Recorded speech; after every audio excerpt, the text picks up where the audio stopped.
There's the issue right there. Water that's leaking and sitting on the top of the water heater. So one of these lines has got a leak to it. This is a cold water coming into the top of the water heater. And you can tell, one, it's marked cold, and two, it's got the shut off on it. This is the hot side that goes from the water heater back into the house. And let me see if I can get in here, but this is the side that's leaking. It has, you see that plastic? It's got a giant crack on it. This side is good on both sides. And there's no signs of a leak. This pipe not only has a crack in it, but it has signs of a leak.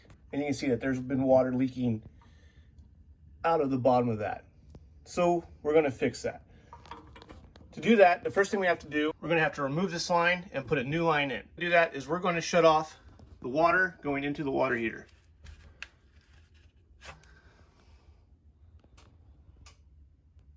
And we're gonna go down and turn off the burners.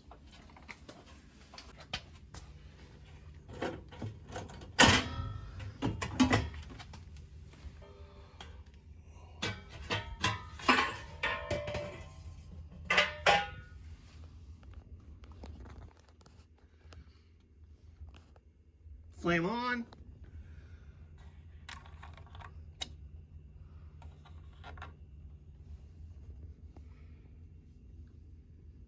Flame off.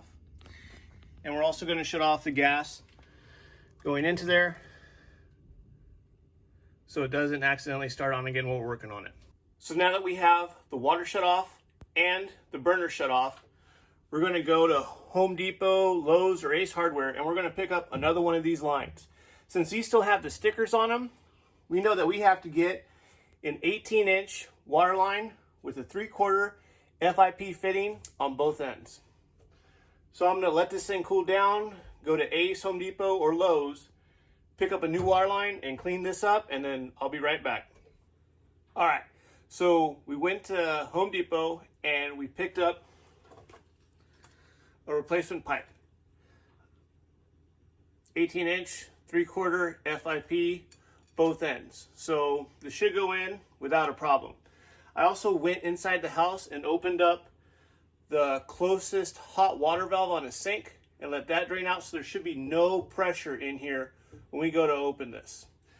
I've left this tank off for probably 5 to 6 hours to let it cool down a little bit in order to lessen the possibility of getting burned while doing this.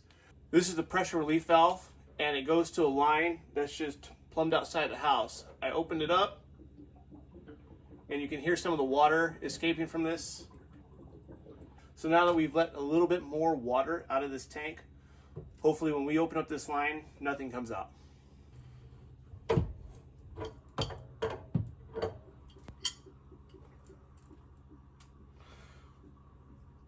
So we cracked the line. I guess there's air going into it now, and you can hear water escaping.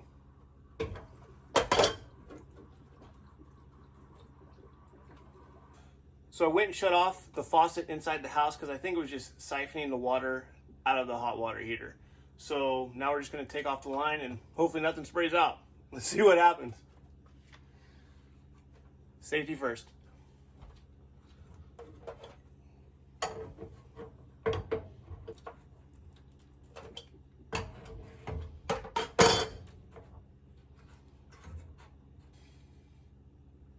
So a little bit of water came out, but not much. And now we can finish taking this off. Now this is just a pipe that goes inside the house, and it's most likely stabilized behind like a 2x4 or some kind of bracket behind the wall. So we're going to kind of hold this while we unscrew it, so we don't mess up the copper line.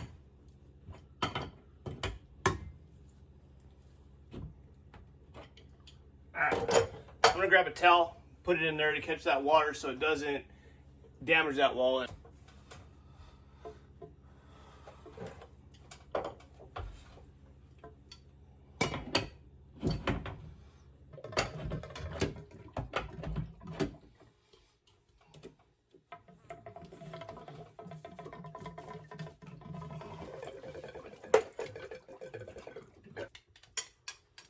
So it looks like most of the water is out of that. And this thing most definitely needed to be replaced. As you can see, the rubber seal inside of it is pretty much missing. Yeah, see, there's a piece of it right there. Yeah, it was trash. Good thing I replaced it. That was one of the things I was cautious about. I was wondering if I could just tighten it up and it stopped leaking. But these go between $10 and $20, so it's worth it to just go grab it and replace it and be done with it. So there's the inside, and you can see these chunks of that old gasket or that old O-ring was sitting right in there. Just fell apart. So let's make sure this is clean, and then we'll put the new one on. There's what one that's intact looks like. So just screw it on there. Then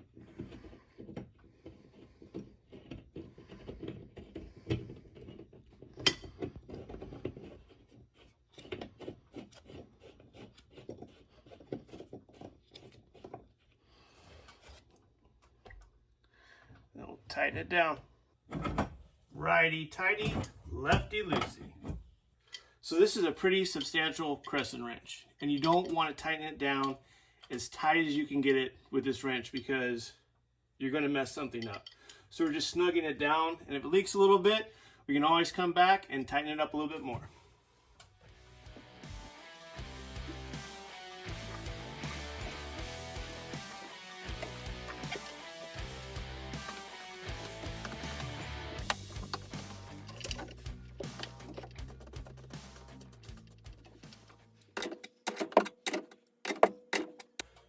All right, should be snugged down. Let's open up these lines and make sure there's no leaks. Now, before we open up the lines, I know that there is a faucet inside the house that the hot water is open on it. So we'll let this fill up and clear that line out without compressing the air inside of it. So we're just going to crack it open.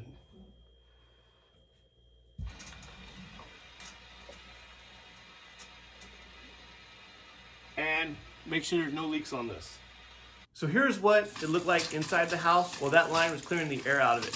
There was a little spitting going on from the faucet, which I opened up. Once that air was cleared out of the line and a steady stream of water was coming out of that faucet, I shut the faucet off and then went out to the water heater and opened the supply line to the water heater all the way.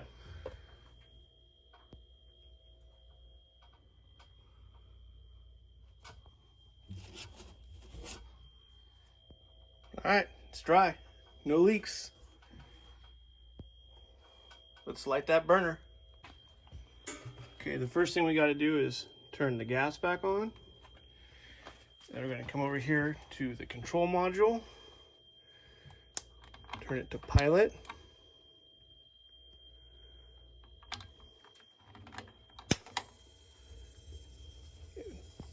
Did you hear it light? There it is.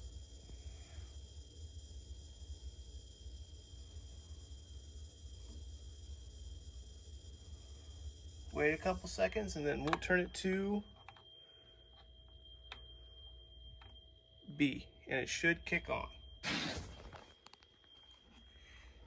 And it went out. So I gotta do this again.